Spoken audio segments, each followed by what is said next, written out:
Hoshin Kanri. The lean tool for strategic policy deployment across the length and breadth of the organization. This is a company-wide planning method that includes all employees and operators at every level of the organization.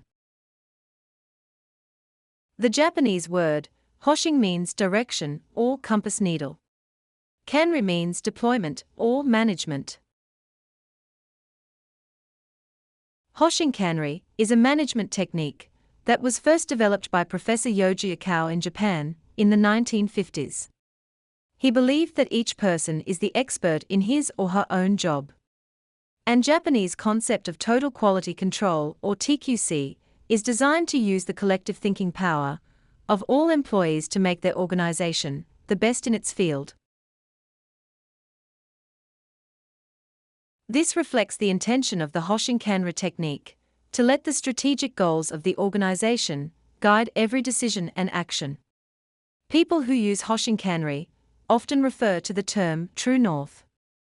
It tries to help all people of the organization to focus on a commonly understood true north, a term used to denote the organizational goal. So everyone in the organization has a common focus. The idea is to get everyone aligned and working toward the same strategic goals. In some organizations, Hoshin Kanri is called policy deployment or strategy deployment. Let us now summarize how Hoshin Kanri works. In a nutshell, Hoshin Kanri is a policy deployment across the organization that aligns the strategic goals of the company with the plans of the middle management and the work performed on the shop floor.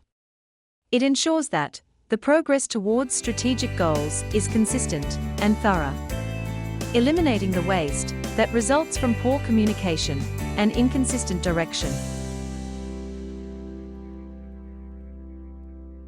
End of the session.